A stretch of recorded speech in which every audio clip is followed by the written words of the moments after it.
Fire for your mind. Kosher Clinician.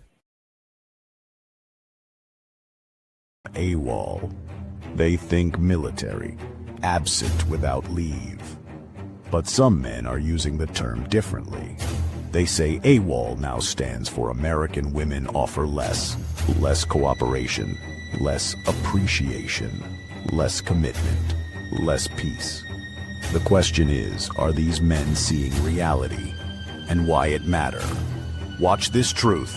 This is a little strong, but for men who are dating, I would definitely, I'm getting this from the men themselves, but I would definitely start maybe really looking at it and avoiding liberal women. The most dangerous person in this country is a female white liberal. That's not being racial. No, that's true. That's just based on policies that they support, the language they use, and how they actually look at black people. I would argue it is the female white liberals who were behind the if they're too liberal.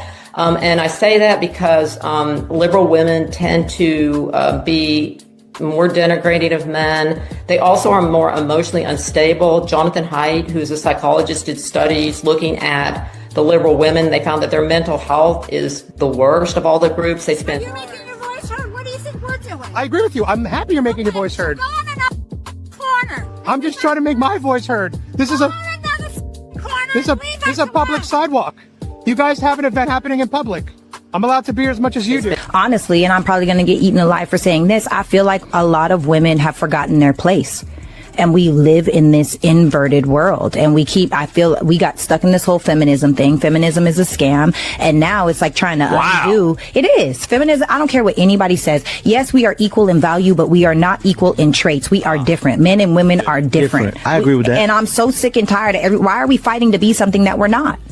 I am not a man. I will never be a man. And for those of you that make that decision, I love that for you. Period. But there are certain things that are just, y'all are stronger than we are. We are more detail oriented than you are. There are certain traits that we naturally got from God based on the gender that we are. And it's all based on survival. It's all based on human nature. And so I feel like a lot of women, not all women, but most women have forgotten their place. Within themselves, within the order of family, within the order, even like with God. You know, if you just want to start blanketing statements like, now this is the thing. If you are a masculine woman, that's fine. But stop acting like you're feminine. If you want to be a boss, babe, I don't need no man. You go do you, boo. But stop teaching that that's the answer. Because I'm sick and tired of this divide of the family. I'm sick and tired of now good men, I'm listening to like stories, right? Good men are getting lazy in dating. They're getting lazy in the pursuit because women are making either everything too easy or they're too hands off. So now what's the point in even trying to date a woman when you're the man that you want me to be? And they say, you know what? A lot of the men, the women have created this mess and now they're angry. And most men have just opted out. I used to call it on strike, but a lot of the men corrected me and said, no, we're not on strike. We're gone. We're gone. We're done. Right. They're done. Yeah. Because a strike would imply I'm coming back. I'm coming back. Yes, ma'am. No. Yes, ma'am. I totally agree. Yeah. And I think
Cognitive dissonance is a condition that happens for a myriad of reasons. Many times in modern America, men and women often do one of the following. They deny the evidence. They become enraged when you present them with the evidence. They argue to ad hominem attacks, meaning they attack the messenger instead of the message. And they will fight you or flee because they cannot hear what you are saying.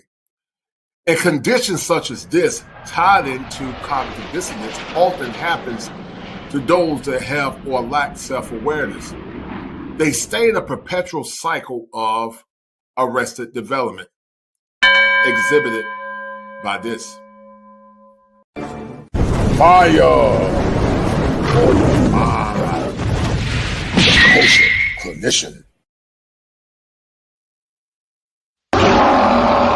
If it ain't seven, it ain't kosher. Heaven and hell, that's what they told you. Real men put the strap down and we can toss them. Young heads picking back up and young dolphins. This is our culture. Now we talking kosher.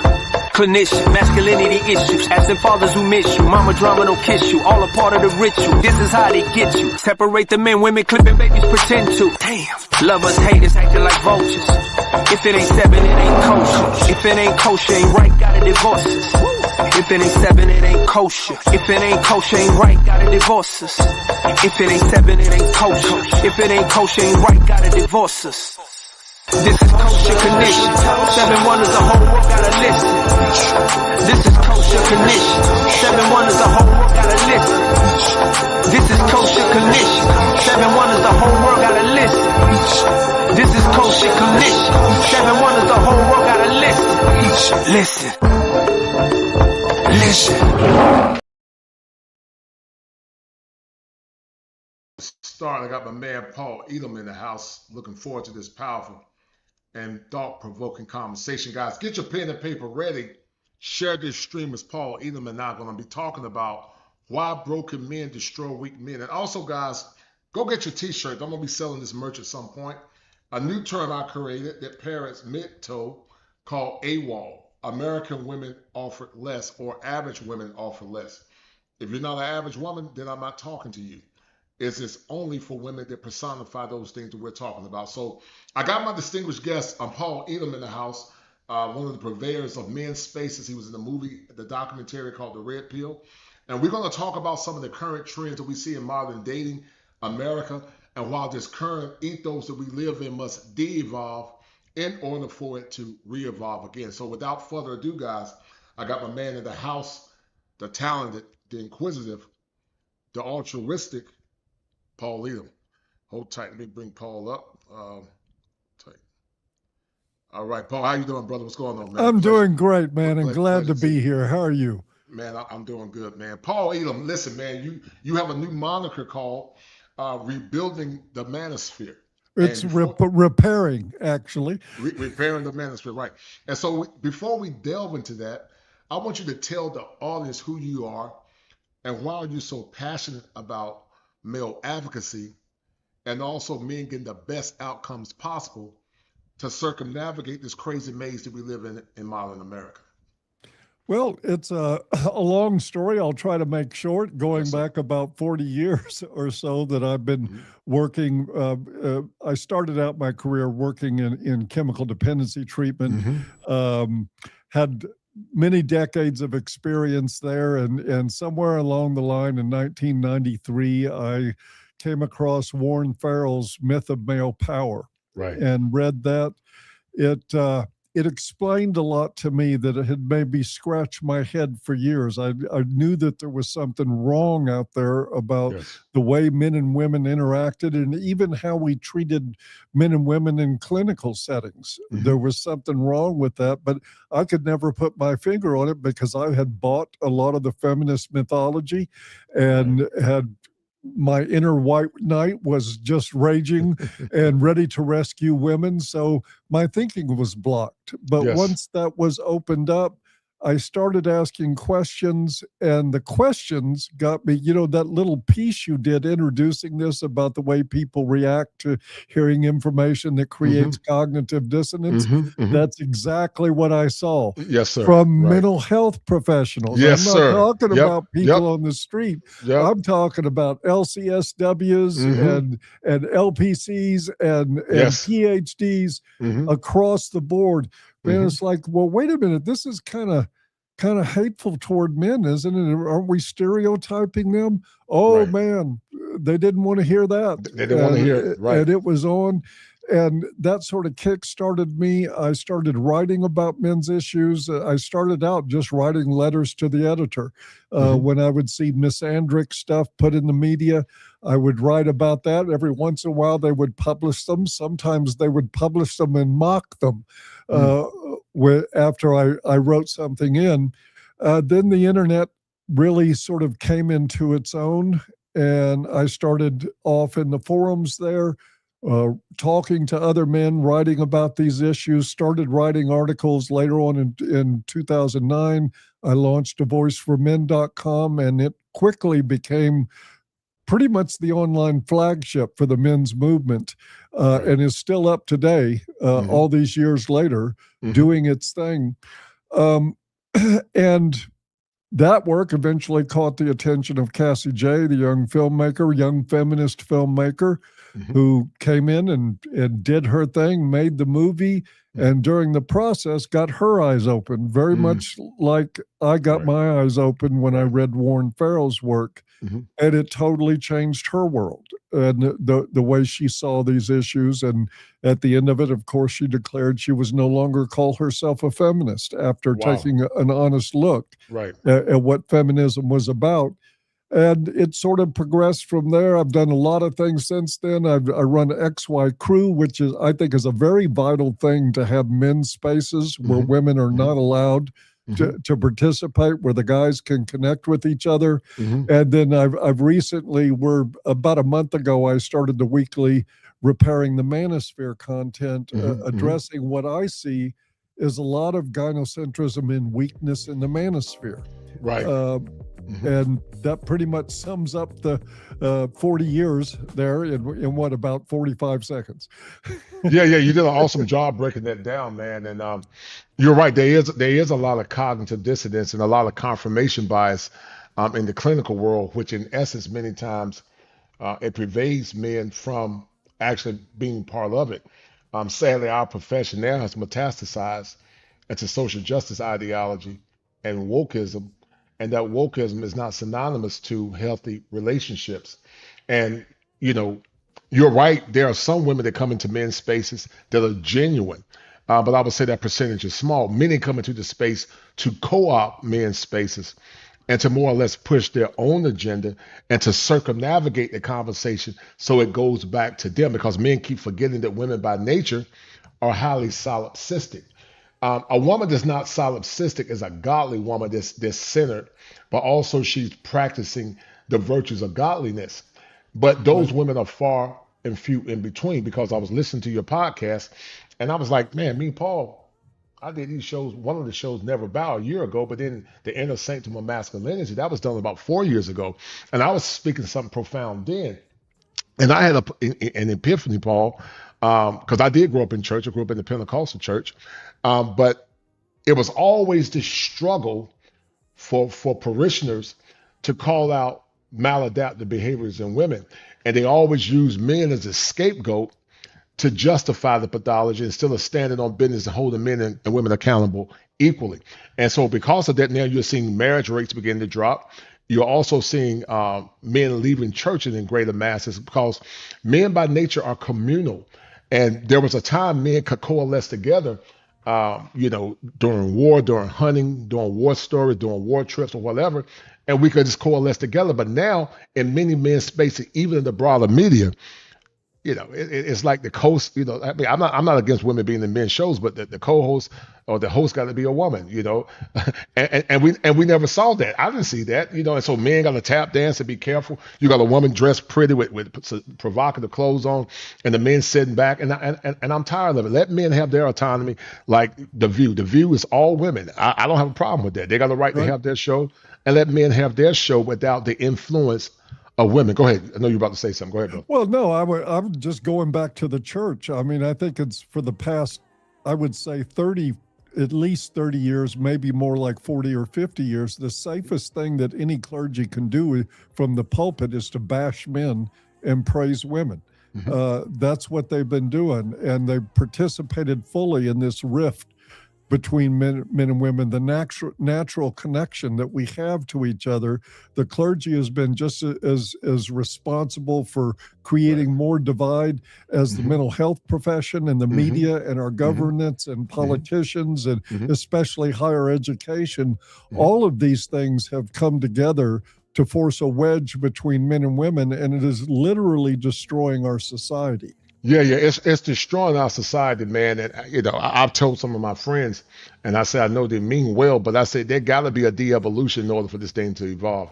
And maybe it'll be the aliens when they do come, because the government they're talking about, they're gonna run a probe on some of these modern women. They're gonna find so much DNA in them that they're gonna create hybrids. And so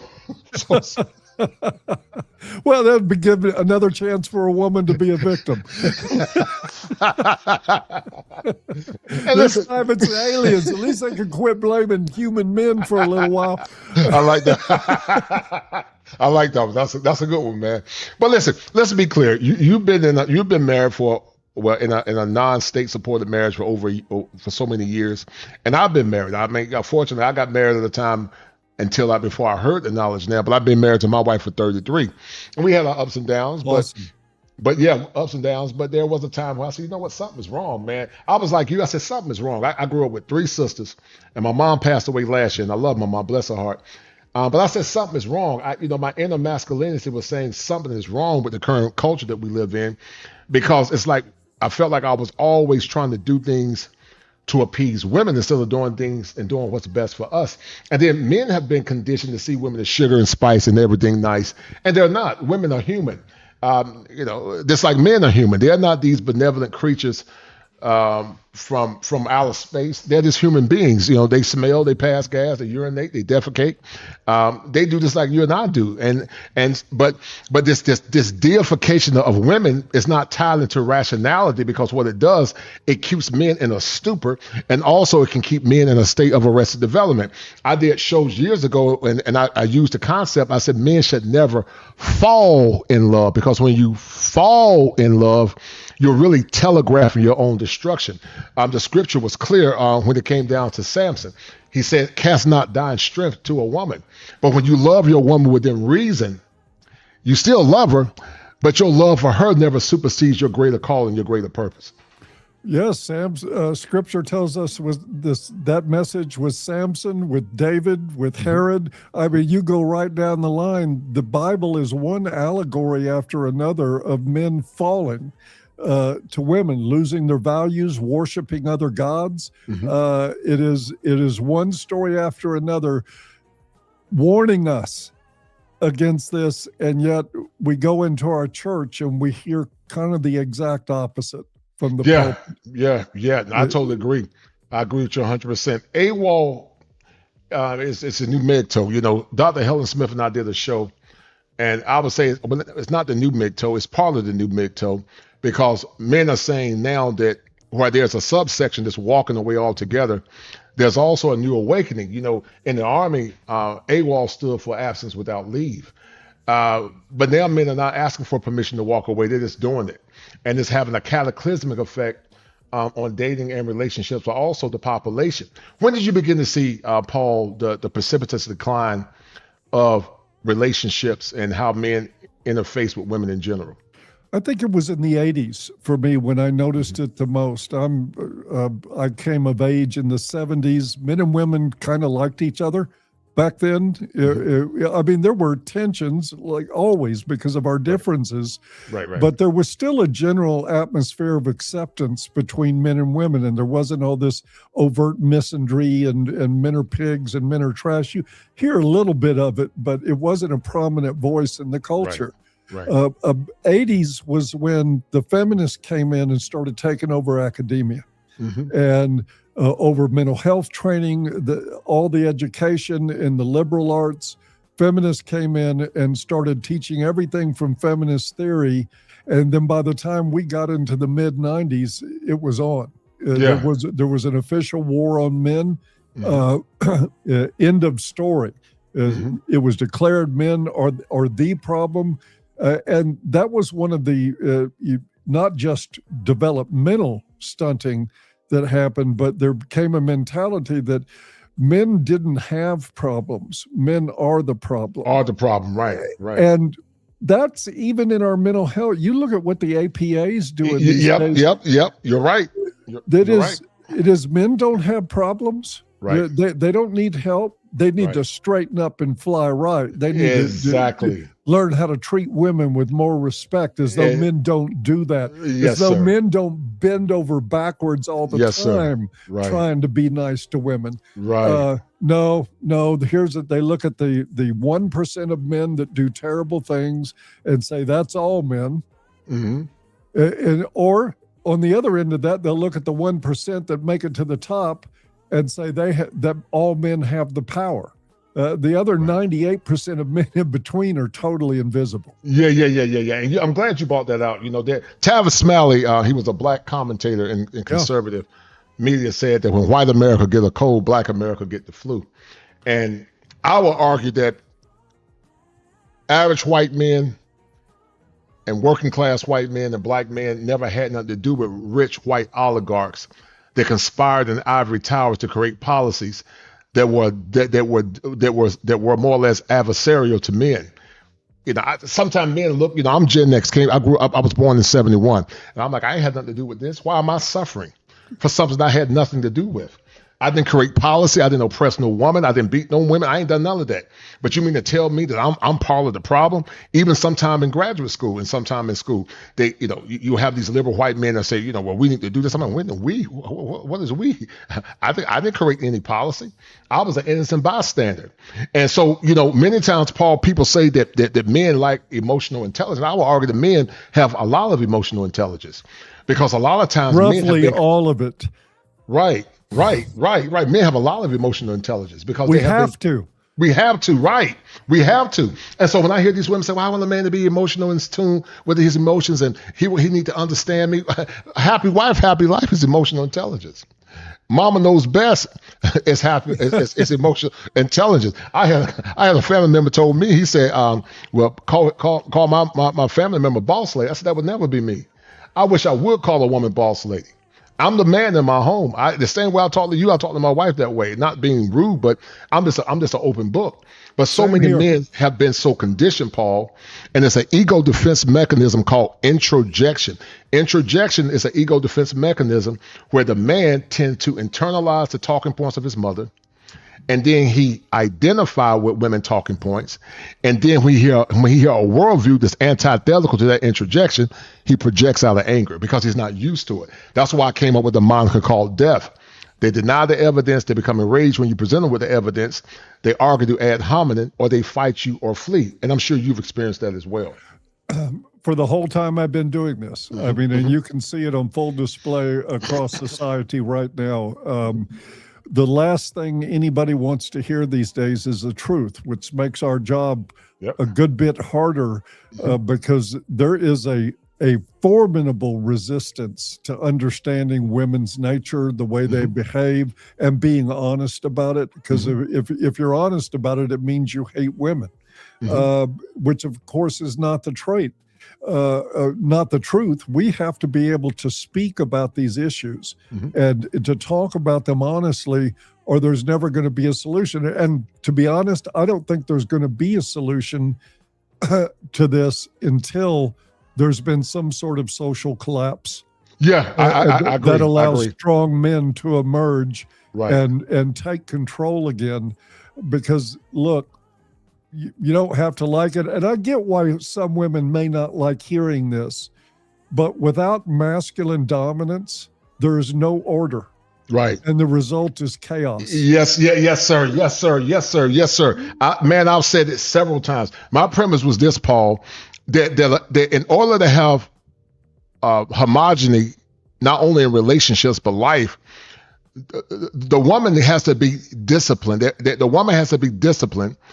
And then if she's disciplined, it creates order. If there's order, there's structure. And if there's structure, there's civility.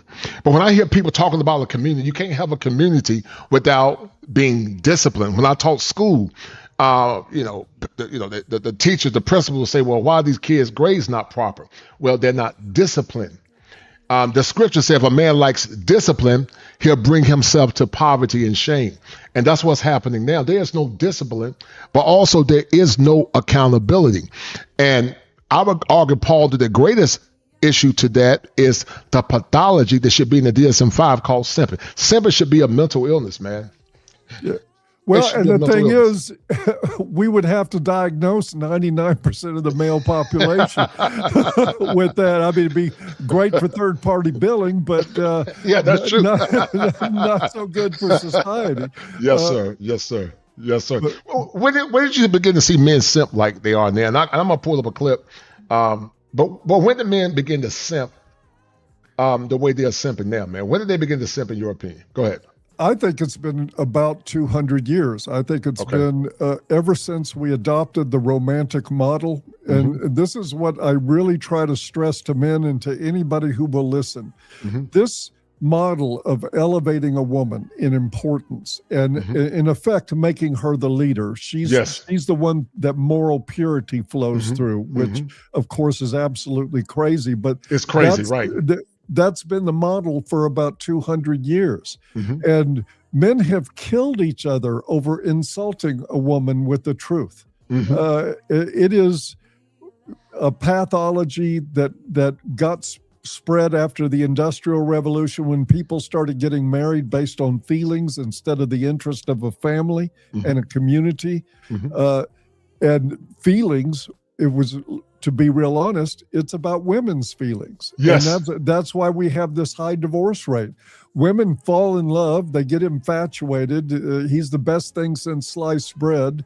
And then after a year or so, the infatuation really starts to fade. And then they think, okay, well, I don't feel that way anymore, so the marriage has failed. Yes, sir. And now, because he doesn't make me feel like this special princess every day, then it's a failed marriage. I need to destroy it, break the family apart, rip the children away from their father. And then we wonder why they score poorly in schools. They don't have masculine influence. They don't get masculinity from the school. They don't get it at home because the fathers have been run out. I think that's where simping came from. It came from the romantic ethic. And we need to, at some point, I don't know how it's going to happen or if it's going to happen until it collapses, but we need to get back to the idea that when you create a marriage and a family, you better be dealing with two grown-ups. Yes, sir. That are bringing something to the table. Yes, sir. I totally agree. And what do women say now? They say, I am the table. I am the table. It's all about me. So it's not about their children. It's not about their marriage. It's not about their husband. It's about me. Right. And then we say, gee, what's going wrong? Well, of course, when you base pair bonding on this asymmetrical relationship in which a woman, if mama ain't happy, ain't nobody happy, right? Which is a threat narrative put into a marriage saying, you better make that woman happy or everybody's going to suffer. Right.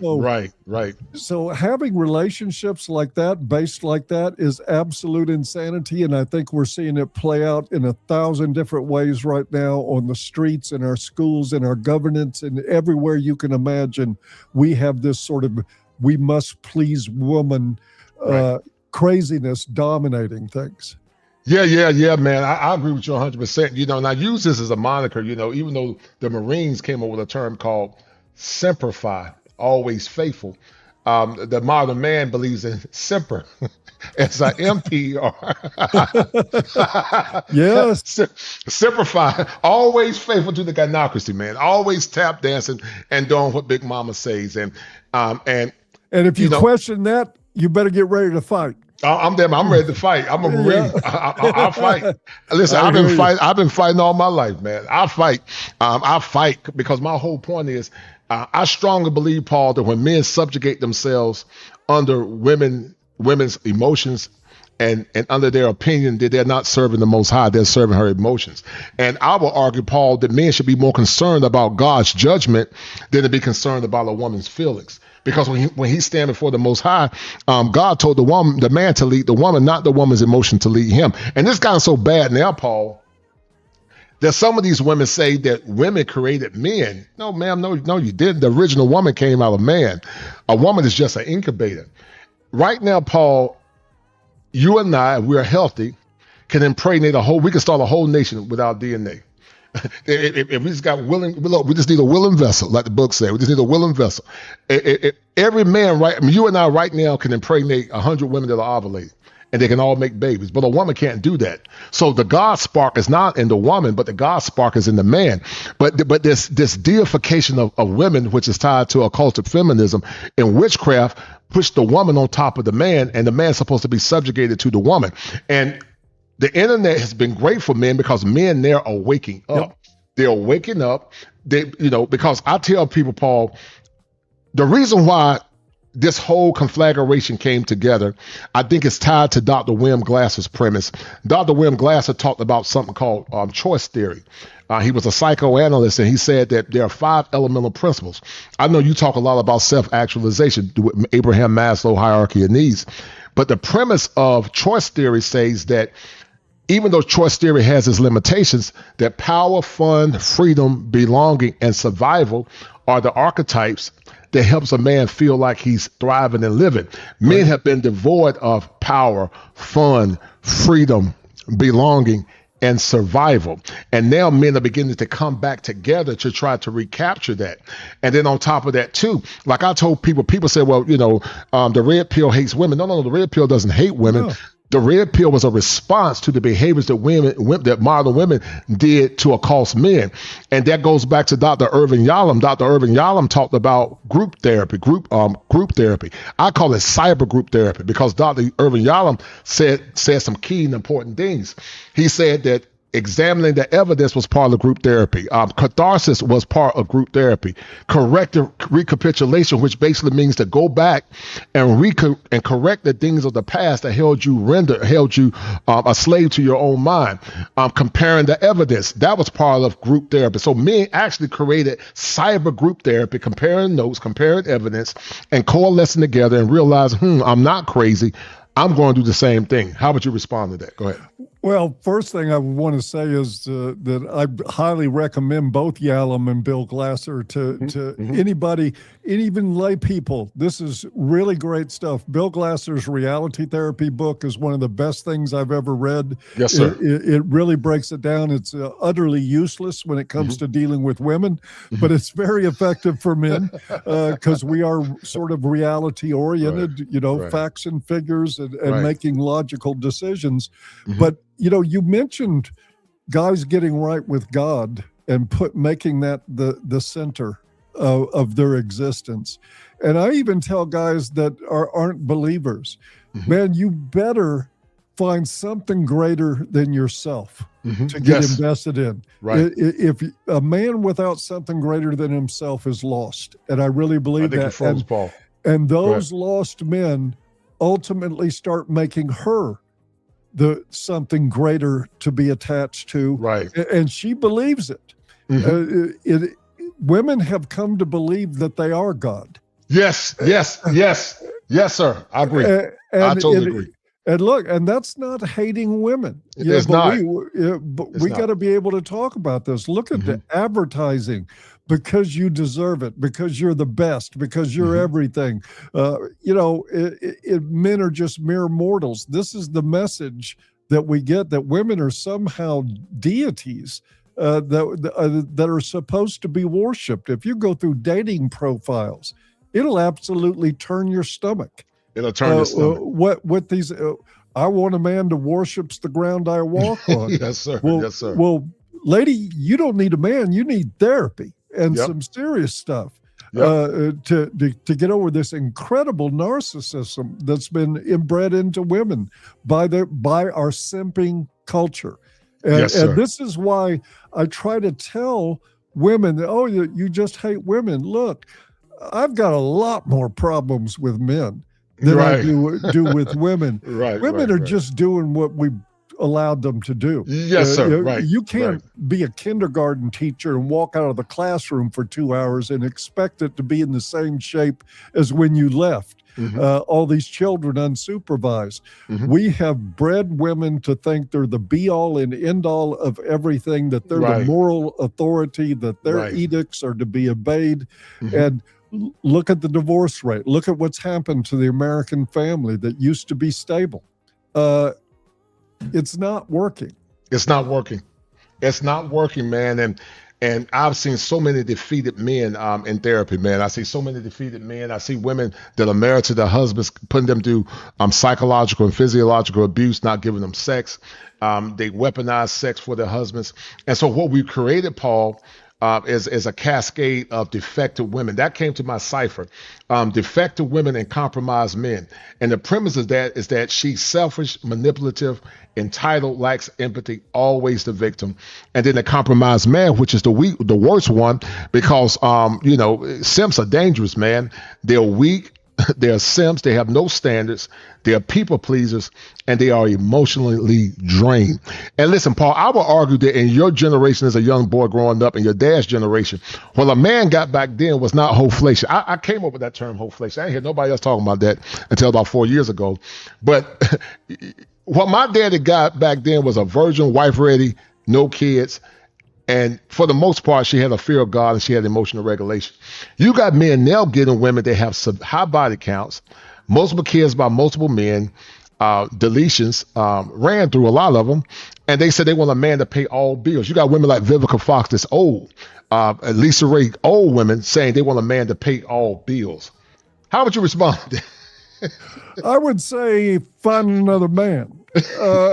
That's my response to that. It's but again, we go back to men being the problem. Is that these are qualities that men are now claiming to be attracted to. You hear guys say, "Oh, I like a feisty woman. I like one that's difficult." And they're attracted to like borderline traits in women. Borderline traits. The love bombing, hypersexuality, all this stuff. They consider these things to be great attractors. And so it's like, we could, and you're right. I'm looking at your graphic here. Selfish, manipulative, entitled. They lack empathy. They're always the victim, except, of course, when they're the strong, powerful, independent woman that don't need no man. Then they're not the victim for 5 minutes until you challenge them on that. Then they're the victim again. But this is what men have created with weakness. Yeah, man. And a lot of it comes from single parent homes. It comes from the lack of having men in male spaces teaching and guiding boys. And a lot of men just don't have stand. I've had men, Paul, that I did therapy with when I was trying to lead them to the promised land. They had a simp psychosis. And they left therapy, man. They left therapy and got mad at me. And I was trying to help them. They were saying, if I listen to this guy, I'm going to be alone the rest of my life. And they don't know that if they embraced healthy habits, not only would they probably not end up alone, they would end up with a much higher quality woman if they were listening to you. But with men, any sense of something getting in between them and whatever woman they're attracted to, including her red flags, they just dismiss it all. Yep. And they end up being saboteurs of their own ignorance, man. But a lot of men are waking up. Gen Z is waking up, and I said that Gen Z. And shout out to my man St. James Palmer for the $40 super chat. And also shout out to my man Ray Johnson, as St. James Palmer and Ray Johnson are the #1 sponsors of the stream. Hold tight.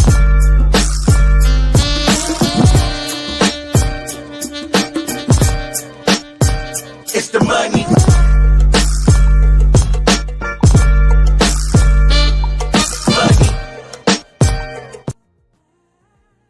All right. So Gen Z is the new paragon of excellence, Paul.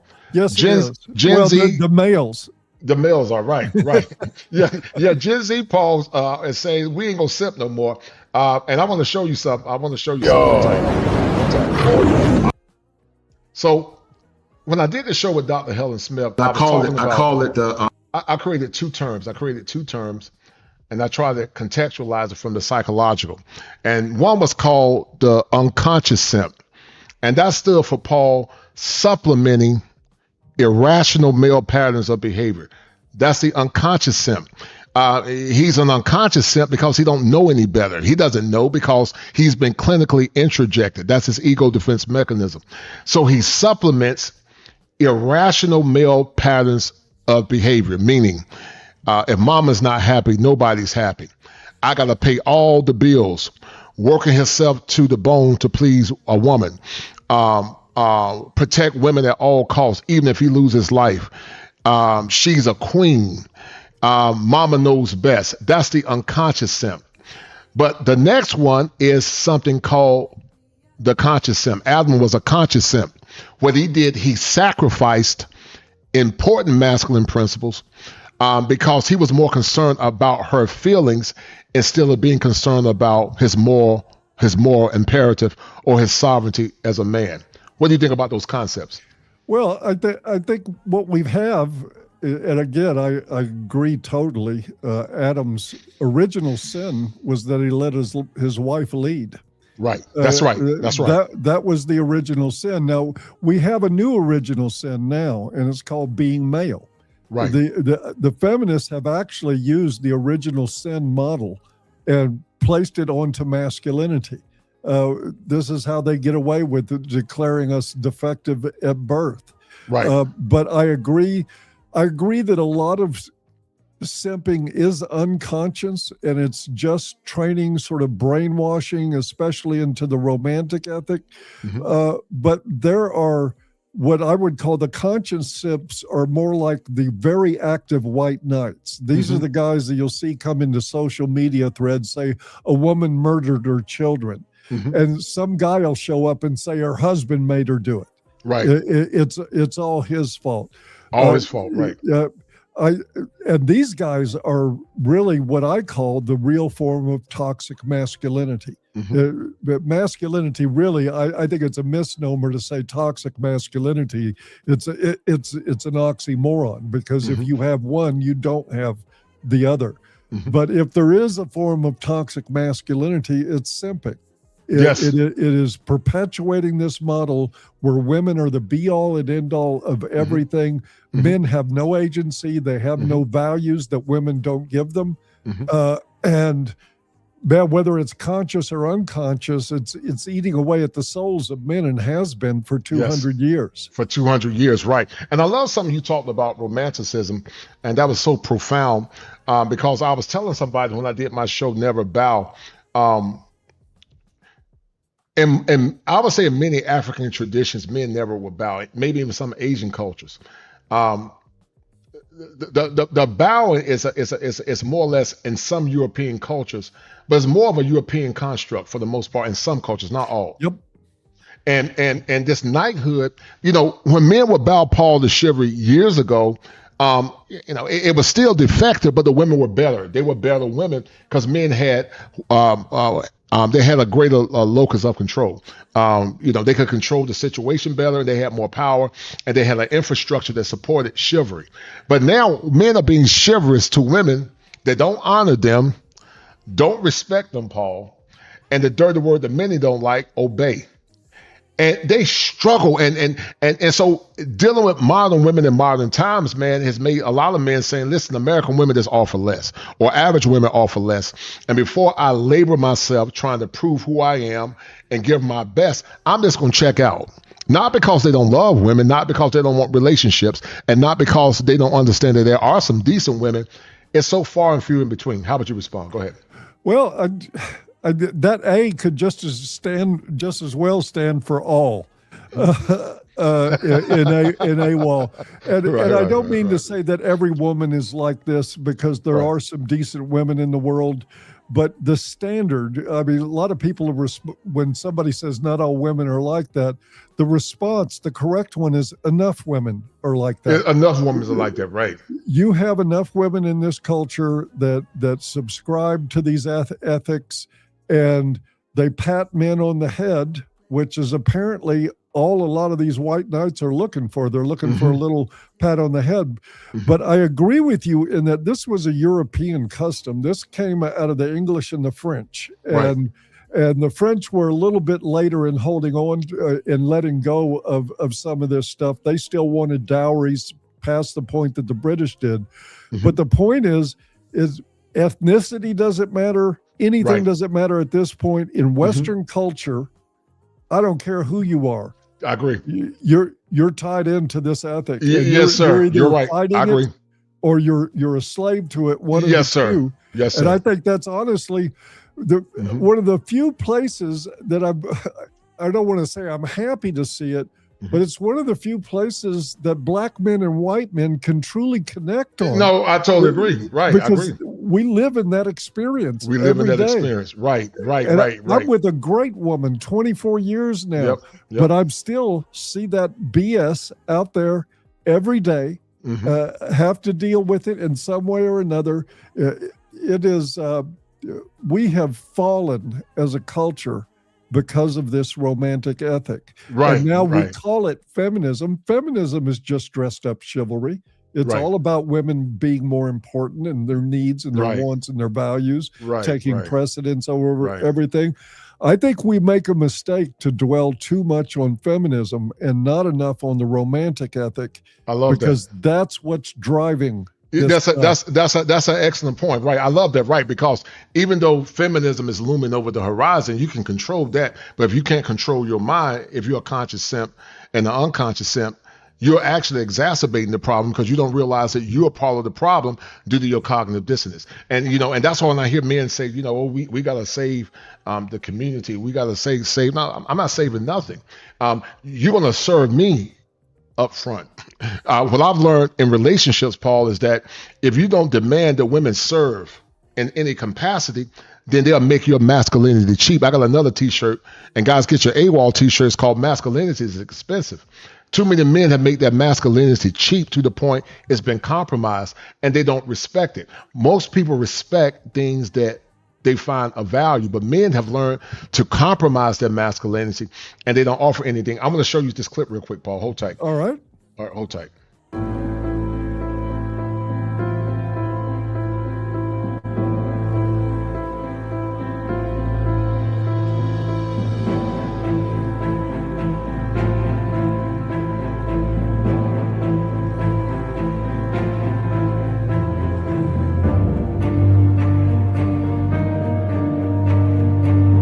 Now, when you listen to some of the vitriolic language of these women, they were all nasty women. You know that the feminists say I'm a nasty woman. Yeah, they're proud of it. They're proud of it. Go ahead, Paul. Go ahead, man. I'm very familiar with these quotes, and you hear women all the time, and a lot of men say feminism is about equality. It's not. It was never about equality. It was always about superiority. Yes. It was always about privilege and entitlement. And I've got to point out, every last one of those women in that picture was white. This is where this is where this horrible twisting, and you take a bad ethic to begin with, romantic chivalry, and then you hand it to liberal educated idiots. And they turn it into, I want to see a man beaten to a bloody pulp with a high heel shoved in his mouth like an apple in the mouth of a pig. That's a real equalitarian message there. I'm really getting those vibes real strong. Right. This woman said it was caused by abuse of me. And that's that. Of course it was, Cupcake. Everything bad was caused by men. Right. And listen, Paul, you remember that song back in the day, man, called Everybody plays the fool sometimes. Oh, yes. Everybody plays the fool sometime, man. That's part of that paranoid persecution, where it's always the man's fault. It's always men's fault. Or when women do come in trying to talk about what they want for a relationship, they somehow always try to co-opt it and to benefit them. And I'm like, listen, if you're gonna be part of my kingdom, you have to be born again. I'm gonna dictate the relationship. You can have say. I'm not saying you won't have autonomy. I'm not saying that sometime I might defer if what you're saying makes a lot of sense, because women have intrinsic talents that they can bring to the relationship. But I'm not going to be on my knees groveling every time you say something. Yes, dear. I'm not doing that. I know men right now, man. I got a friend I talked to yesterday, man, and his testosterone is low because he's worked the night shift driving trucks, and he knows what's going. He's a conscious simp. He knows that his behavior is adversarial to his mind, but he keeps doing it because he's so been psychologically programmed. Frederick Douglass said that it's easier to repair damaged children than it is to repair broken men. And I agree with that entirely. And I want to say one other thing about the comment that it's all because of abusive men. Right. One of the worst problems we have is that this mentality, the victim mentality, it's always somebody else's fault, is exactly what has fostered this lack of maturity and accountability in women. When you hand them a free pass to say everything that's bad is all men's fault, they never have to look in a mirror with that. Right. Every shortcoming they have, every deficiency, every problem they cause in their own life, they ultimately blame on somebody else. And it causes emotional stunting in women. And it's why so many of them emotionally aren't more than 10 or 12 years old. Yes. And again, yes, it's true. It's true. And I'd argue the same thing is true about a lot of men too. That's true. I agree. They're like, they'll enable this stuff. And a man who enables a woman to project blame, to never be accountable, he's not mature either. I totally agree. He's not in control of his life. Right. I totally agree, brother. I agree with you 1,000,000%. 100%. Everything you said is number bars, and it's true. And that's why I said, Paul, like the Amalekites in the Old Testament, they got to die off. Sometimes God said he killed the giants and Nephilim in the Genesis. He had to kill them off. And I'm not talking about literally killing people. You just got to let them die off. They got to die off. Like these men hating feminists. They got to die off. And you know what, Paul? I'm gonna address this color purple narrative that's always been perpetuated against not only black men but white men in general, but especially in the black community. This nebulous premise that all men of that generation were abusive. They hurt women. The women that have any agency, they didn't have a voice, they were barefoot and pregnant.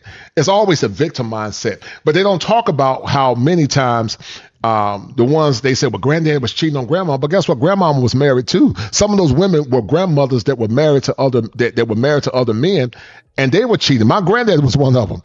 My granddaddy, bless his soul, he's dead now, but my granddaddy was knocking down the neighbor's wife down the street. She was married. She knew that my grandmama was married, and she rode in the car with my grandma. Hey, man. What can you say? She rode in the car with my grandma, man. But we don't talk about that. We don't talk about how they don't talk about how granddaddy would bring his check to grandmama, and she would spend it. Now, sometimes you had two things. Sometimes granddaddy would spend it and give her the money and give her the check, and she would spend it based on his expectations. Or sometimes he would just give her the whole check and didn't ask anything.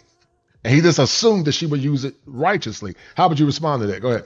Well, I think it's a call to action for men. One, quit giving your paycheck over to your wife. That is a bad practice. I think men need to be accountable and responsible for their own lives, their own finances.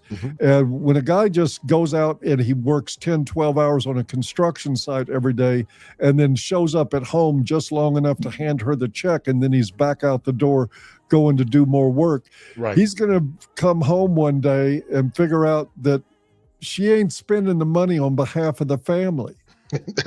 Right. She's spending it on herself. There may be necessities she's taking care of, but this is not a tenable. It's 2026, guys, Women have insisted, and I know this causes some conflict with some of my Christian brothers, but I'm going to say it anyway. Women have demanded and received the ability to work, to become educated, to become fully functioning, independent people. It may not be the healthiest thing that's happened for society, but it happened. The days of saying, look, you need to put all that down and just come here and be dependent on me and let me give you all the money and you manage it. That is not a smart approach. It's not a smart approach at all. Right. It doesn't make any sense anymore. Women need to have expectations that they bring, and their value may be labor. You know, it is labor, taking care of children, running a home. Those things are important. But just having a baby is not enough. And, right. And just putting a DVD in the player of SpongeBob and sticking your kid in front of it is not bringing real value to your home. Right. Women need to show up with material value. We had dowry for thousands of years. Yes, sir. And there's a reason for that, because they were building a family. It wasn't building a playground for a woman. Right. It was actually building a family that contributed to the society around them. And even in the name of God, building a marriage that serves God. Now we have marriages that serve women, and the only way to get it out of there is to quit serving them. Yeah, they need to show up and do some service themselves. Yes, sir. Right. I was talking to a guy, man, he works in law enforcement, and we were talking, and he was talking about how he works and worked long hours. The wife don't cook. She barely cooks. And then she said she expect him to help her with the chores too. Oh yeah, well, you know what? I could replace her with DoorDash. I mean, if you can be replaced with DoorDash and a broom, maybe you ain't bringing that much to the situation. Right. Let me play this whole type ball.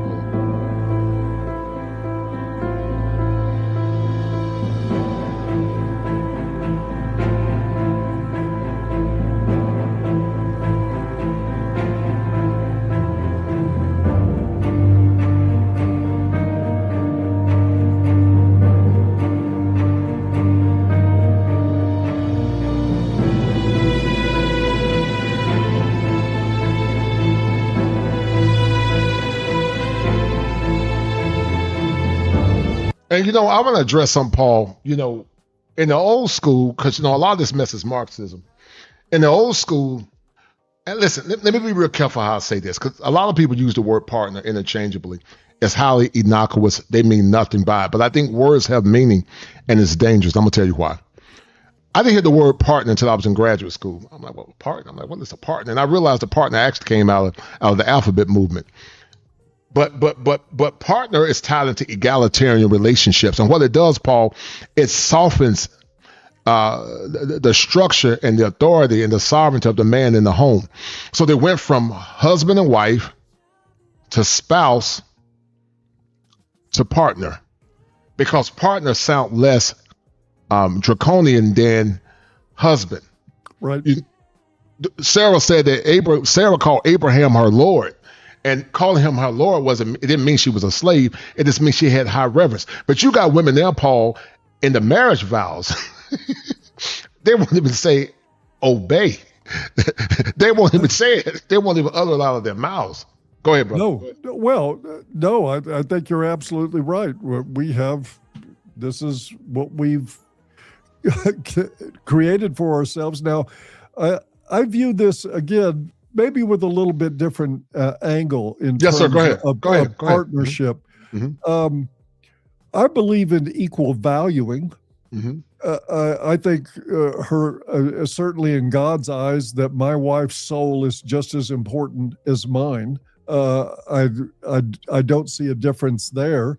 But in terms of partnership, the word doesn't bother me as much. I don't give it a lot of power in my life. Sometimes I refer to her as my partner, but one basic doesn't change. Mm-hmm. And we have a lot of talk from guys about leadership in the home, the importance of leadership in the home. Right. And what I found was that by selecting well to begin with, by screening out the trash, and there's a ton of trash, and I wheeled a bunch of it to the curb before I found my wife.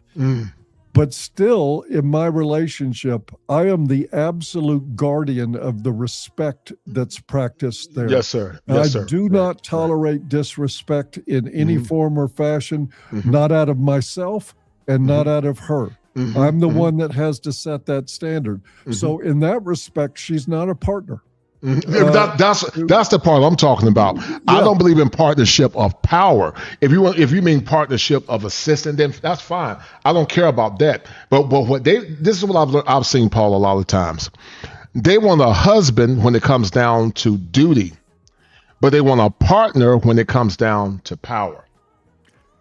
And they want a servant when it comes down to money. Yeah, right. They want to serve when it comes down to money, and so you have so many men, man. They have minimized their masculinity. They don't even know how much worth they have. I tell men when I traveled abroad, I was in Brazil, I was in DR. I haven't been to Africa yet, but how the women treat men over there. I'm not saying foreign women are perfect, but they are conditioned better. And they treat their men like they reverence their men. You know, they show high esteem to their men. And sometimes their men are nowhere near as prominent as you and I. But I had a guy one time, he was a neurosurgeon, Paul. He made almost $1 million a year. He didn't get no, he got sloppy sex from his wife, not the good kind. He got the Starfish John sex. She didn't keep the house clean. She didn't cook. And this dumb simp kept paying bills. He kept giving her power. And in that perspective, I never understood, Paul, how men will fight grown men to the death, but they're afraid of women. And I realized that it's psychological manipulation. And what a lot of women don't want, they don't want men to come into their evolution. They don't want men to know how much power that they have, because the opposite of hate is indifference. And if men begin to be more indifferent and just don't care, then the women actually lose power. They don't have no power but the power that you give them. How would you respond? And we're watching them lose it right now. You know, you're right about Gen Z men. They're not putting up with this stuff. None of them. They are really intensely anti-feminist. And, you know, you see clips all the time. Young men, some woman attacks them. That guy doesn't know anything about chivalry anymore. He'll like put her down right quick. He'll put it down quick. Don't think nothing of it. And I think that's what women need. Not that they need to be hit, but they need to expect that men will take care of themselves. Right. And that you'll get a lot less violence from women that way. If they have the expectation that this guy's going to, you know, smack me in the mouth if I go after him, they're going to quit going after him. Another thing I want to say, especially about the money, is that we're beginning to finally fight the war, what I call the entitlement wars. Yes, sir. Challenging women's entitlement. I wonder how many men, after 4 or 5 dates with a woman where they have covered everything, would have the guts to pick up the dinner check and hand it to her and say, why don't you take care of this one? Right, right. And I would say probably 98% of men would never dream of doing it. And they would consider you less of a man if you did, even though she might be a CPA pulling in $300K a year. Right. And he's a construction worker. He still thinks it's on him to do it. Right, right. I think we got to wage a war on women's entitlement. And that means when a woman hits a man, he needs to hit her back. He needs to defend himself. And I don't care. I know that upsets a lot of people. Equal rights, equal left. Equal rights is equal left. You put yourself in a man's place, you'll get treated like a man. That's right, And when you want to show up every night for dinner in a nice restaurant, bring your purse. Let me ask you a question, Paul, because I want you to add nuance to that. Because some people might say, Paul say, I'm not going to pay anything. Now, there's a difference between being the primary provider and sometimes also she taking care of things as well. You're not saying you don't take care of your woman. You're not saying you don't mind taking her to dinner. You're talking about women that have entitlement issues. Am I clear? Well, I'm talking about the general contract between men and women. Right. This one of you've got to show up as a man, be prepared to take care of me, whatever I want. I need my nails done. I need this and that. I need you to take care of it. Men need to stop doing that. And I'm not saying I certainly contribute to my home. This place is mine, and I take care of my wife, and I expect her to take care of me in many ways. That's right. So no, this is not about I want a 50-50 down the line. She pays for half, I pay for half. Right. People work out different arrangements, but this general attitude of you owe me. And that's what women bring to the table now. Yes, their wants and needs and their wish lists from Tiffany's, and you need to get me this, you need to get me that. That mentality is sick. Right. It's totally mentally unhealthy. It creates to relationship breakdowns, but men enable it. So what I'm suggesting is, and I agree with your commenter there, Diane, if a woman acts like a man, treat her like a man. Right.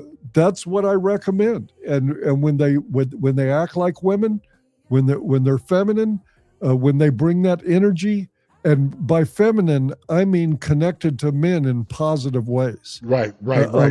Bringing their willingness to roll up their sleeves and do whatever to make a marriage work or a relationship yes, sir. work. Right. I totally I love those women. I've got one, and I wouldn't do without one. Yep. But these women that show up with wants and needs and say, I am the prize, they got to go.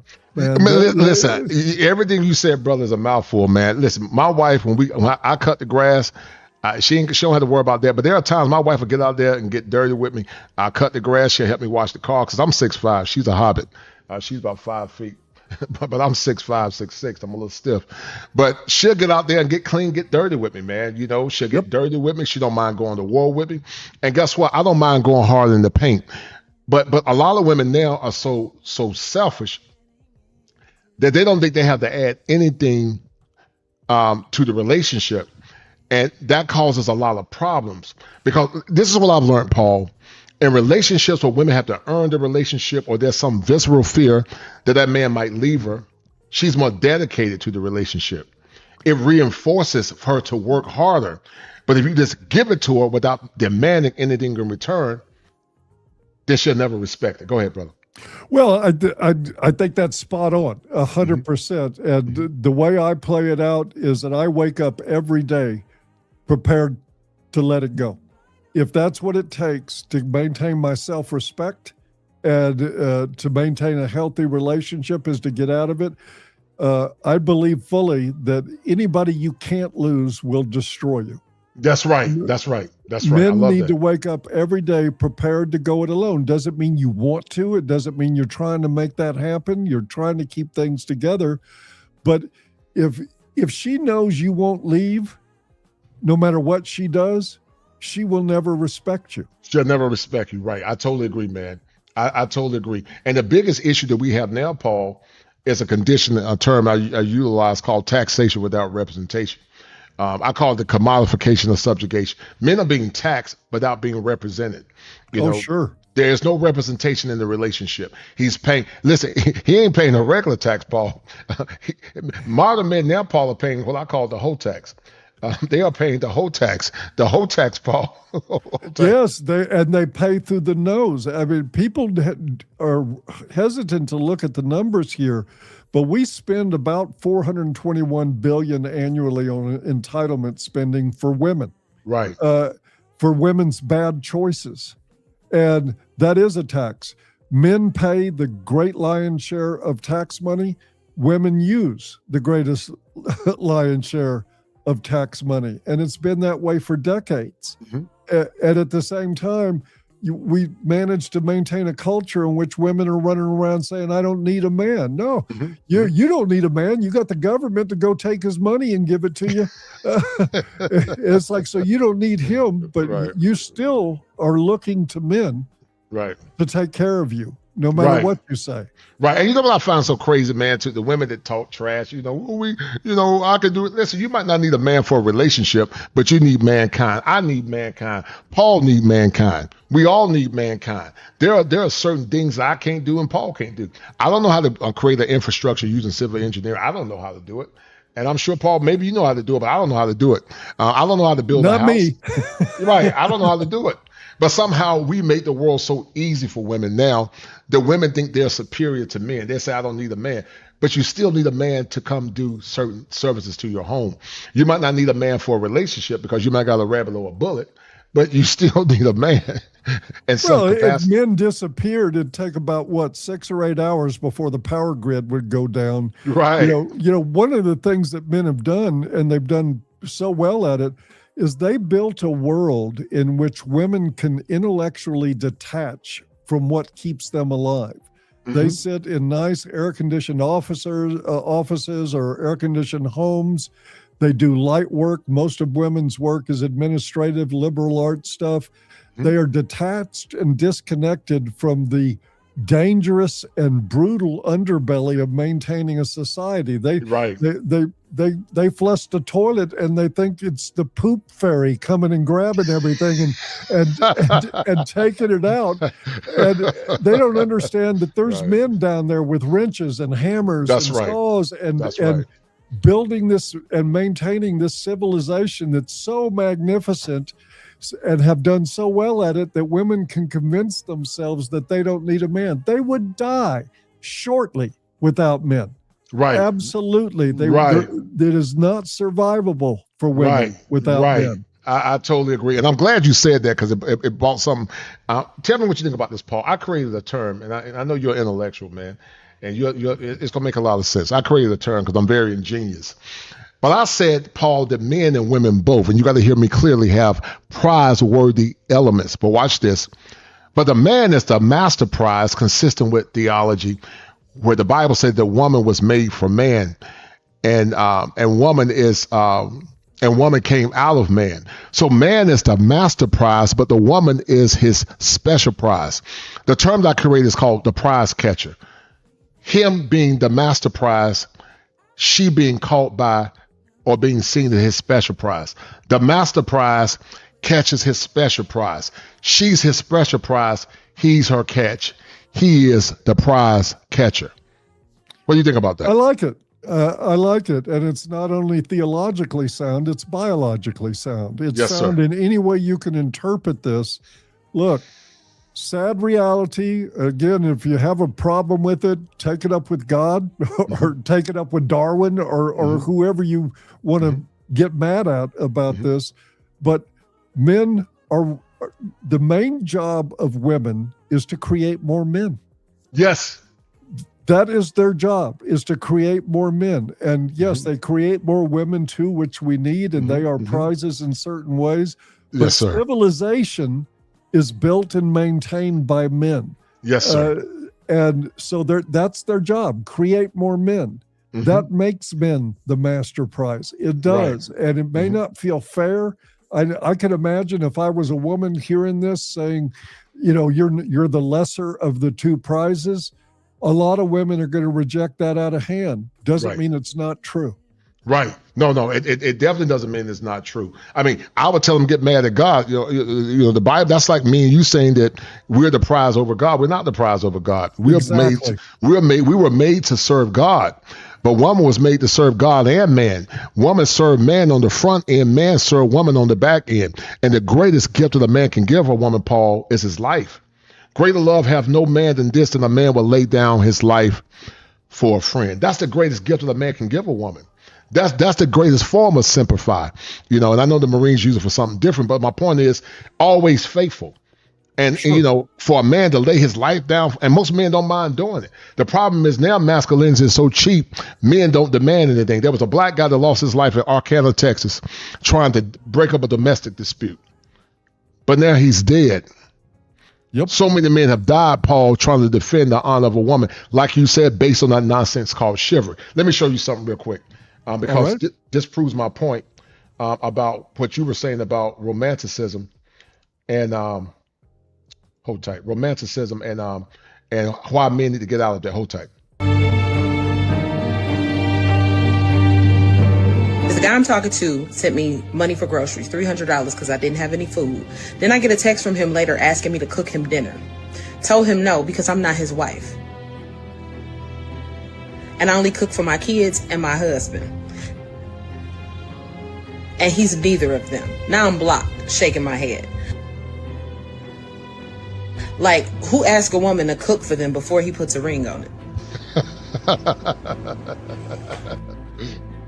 Oh, yeah. Feminists are mainly white, middle-class female liberals who have no idea how the real world works and yet want to advise you on how to live in it. You can now wait till 40 to have a baby, freeze your face, work in an air-conditioned office, spending money you don't have, marry someone to pay it off, divorce him, put him on alimony and child support, get a Roomba, abort your kid, have unprotected sex on camera, get paid for it, order any cooked food to your door, get a self-driving car, and then complain to men that they caused you to be lazy and fat. You win. You guys will never be happy until men are nothing but empty shells. Feminism has empowered women to destroy this country through the death of 1,000 cuts. Feminism is not about equality, it's about insidious domination. It has been a slow creep to where women are complaining about their non-existent oppression. I am curious to know feminists' plan when men refuse to stop providing, protecting, and maintaining the civilization you enjoy corrupting. Feminists are about to f*** around and find out. This black woman,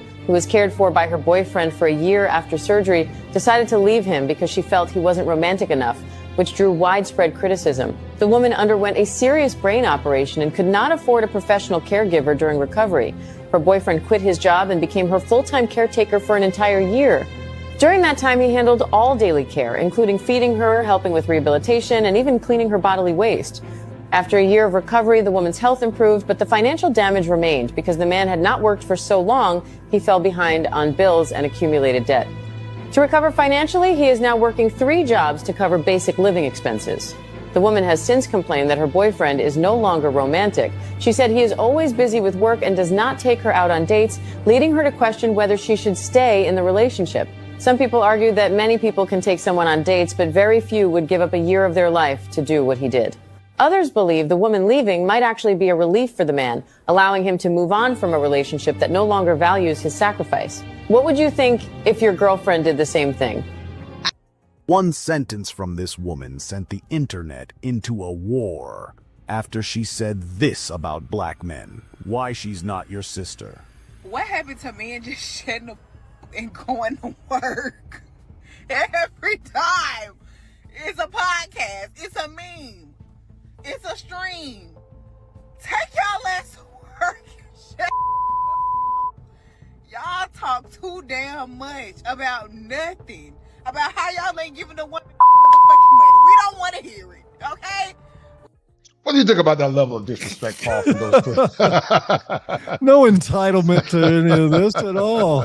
My goodness. What do you think about that level of disrespect? Go ahead, brother. Go ahead. Well, first I want to take the opportunity. You played that great clip from Pearl Davis. I got a shameless plug here. I'll be interviewing Pearl for my podcast next week on Wednesday night at 8 o'clock. Yes, sir. Paul Elam on YouTube. Anybody want to check that out? It's going to be interesting. Yes, sir. But yeah, the moral bankruptcy in this is really just staggering. And this is what I see from most men. You know, recently I talked to a guy, took care of his wife through 2 rounds of cancer. And I mean, 24/7, took care of everything, cleaned the house, cooked, cleaned up after her, worked, paid all the bills, did everything, took her to all her medical appointments, went through 2 rounds of cancer with her, and then he had a heart attack. And she said, "I'm not taking care of you, get out." Oh my goodness. Are you serious? I am dead serious. Oh my goodness, man. Paul, come on, brother. Yeah. And it is, we are being, and we volunteer for it. So again, I'm not trying to rescue the men from this, but the exploitation here is just shameless. It's It like, is shameless, right? You're here to take care of me. I don't care what it costs you. I don't care if it costs your career. I don't care if you get in debt. I don't care if you don't have a nickel to your name when you're done taking care of me. You owe it to me. And then when you break yourself taking care of me, I'm going to get rid of you. That is evil. That's evil. It's evil. Right. And it's just, again, this last woman you had on there said, she thinks that men ought to shut up and they don't want to hear it. Well, too bad, because you're going to be hearing it. The internet is the big game changer. It's the big game changer. Yep. You mentioned that earlier. Yep. Used to be socially that if I were to say what I believed in social circles before the internet, I would just get shut down and ostracized, right?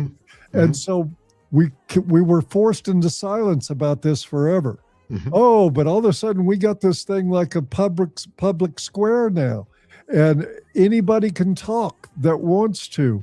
Oh my God, that moment that we became that society with the internet, I believe it was game over for women. At that point, they're just now starting to figure it out. And you can see it in Gen Z men who aren't even interested. They're not even interested. And listen, I feel so. I mean, I got good girls, man. They're virginal good girls. I'm hoping, I can link my girls up with some good men. But man, Paul, listen, if I was a single man, again, brother, I would never look at the typical American woman. I would argue, Paul, that less than 10% are even worthy of being wives. I would say 10 to 20%. What would you say? You're a very generous man. I'm very generous. Yes, you're very. I think it's less than 5. You think it's less than 5? Okay. Yeah, less than 5 women. No, less than 5. Less than 5%. Is it less than 5? But I think it's less than 5% of men anymore that are suitable for good, healthy relationships. I agree. So it's not a slant on women. It's what we've come to. But this entitlement, I think that it's game over for them. And in that sense, it isn't AWOL. It's I'm discharged. I got my walking papers. I'm done here. Right. There ain't no coming back. Yes, sir. And I'm happy to see it. I'm Me happy too. to see I am too. young men saying, I'm not signing up for any of this narcissistic Yes, garbage out of women. I'm not going on dates that feel like job interviews and be scrutinized and then handed the bill for it. Right. I mean, it's like, at least on a job interview, they don't charge you anything. But they don't charge you nothing, right? Women do. You got to pay to apply. You got to pay. But listen, it's gotten so bad now, Paul. These new generation of women say you got to pay them a cash app. Yes. Oh my. You got to cash app them, Paul. Before you They come with a tap pad. Here you go, baby. Just tap that card right there. Let's get this transaction done, and then it'll get mad at you if you call relationships transactional. Oh, it's definitely transaction. That's why I call it wholeflation. You get more for less. And I didn't hear bigger podcasters were saying that. I had a show with my friend Peace for Life. Shout out to him. And he believed in the merits of peace. And he was talking about relationship capitalism. And then I parroted that with wholeflation, because wholeflation says that I'm going to give you less, but I'm demanding more. Look at what your grandmother got and what your grandfather got and what your father got in general. Most men back then got women that were virgins. They got virginal women. I mean, they were virgin, wife ready, no kids, and they understood the assignment. Men now are not getting there. If you get a woman with been with under 5, you got a unicorn. That's a unicorn. I've heard guys, Paul, tell me about women they say if a woman got 30 bodies, that's low. I want you to listen to this whole tape. Wanted a good black man. Right now, too many grown women saying, no, hookup culture's okay. Yeah, baby, get what you need to get. They already ruined their lives. Don't let these grown 30, 40, 50-year-old single, bitter, jaded women ruin these young 20-something-year-olds that actually still have a shot. These young 18-year-olds that still have a shot. That's how I feel. And that's the problem. There are too many women that are out here ruining the shot for young women because we're not being honest. We're saying, no, baby, you can be sexually liberated. You can go on this sex walks. You can feel good inside of your body and you can do whatever you want. What life do they have that you want? The women that are saying this, they're single and jaded and bitter. The majority. Are there exceptions to the rule? Yes, of course there are. There's always an exception to the rule, but we don't speak to the exception. We speak to the majority. And the majority of women are getting used up and recycled by a bunch of different men that are never going to wife them. They don't want to marry the man that is actually good for them because he doesn't look good. And the fact that the 4 6s is what matters the most to a woman in 2026, that's the problem. Yeah. The measuring stick is so low. I just feel like people, yes, what you're saying is should understand that that's not what people do. I ain't gonna tell people what should anything. All I'm saying is if you choose to be a sexually liberated woman, the odds of you marrying, being chosen by a high value, high earning, masculine man is a steep decrease. The more men you've slept with, the odds are even worse. That's just what it is. And now, I like what you're saying, Paul. That's what when some traditional conservative women, and I think she means well, but I think we got to be careful truncating men based on high value, based on money. I couldn't agree more. Man. I think it's disrespectful to some degree, Paul. Go ahead.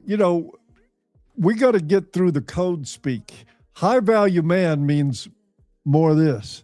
You're right. It's like you're going to take better care of me. And this is why I'm not particularly more trustful of conservative women than I am liberal women, because they're feminists. Yes. To a core. So many of these women that are anti-feminist, they're saying, oh, feminism's terrible, women have done this, but I want a high-value man to romance me and take care of me. They're running on the same script. And when push comes to shove, they're feminist. They don't want to give up. I watch them on Fox News. They talk about being anti-feminist, but they don't want to give up that power. They don't want to get the power, and that's the key defining point. Or they want the relationship on their terms while proclaiming themselves to be godly women. True women of God do things based on godly principles. She follows the man leadership, but you're correct. You got a generation of simps that don't know how to lead. They won't lead. They're afraid to lead. Listen how this woman disrespect her husband, Paul. Hold on. That proved what most masculine men knew, and the internet went crazy. 4 keeps TV. Boy, you ain't gonna do shit but shut the hell up and keep paying these bills like you always do. I'm gonna make some dinner. The guys can put the rest of my stuff together, so I'm gonna cook for them. Fuck you mean you gonna cook for them? These men is working late. You know what time it is? I'm gonna feed these men. They ain't eat shit. Okay, them niggas to the age where they came. You working for money, not for me. Come on, dude. You know it's called hospitality. Like, be for real. Don't start with that insecure ass shit. That ain't hospitality. You doing too much. Man, doing too much. Y'all eat tacos? Nah, man, I'm good. Man, listen. Nah, y'all are good. I'm finna cook y'all something. Like, these men doing me a favor. You cook them some shit if you want to. Boy, you ain't gonna do shit but shut the hell up and keep paying these bills like you always do. Don't forget who run this shit. Hell, you talking about? Fuck off my phone. So that's the bias. I probably.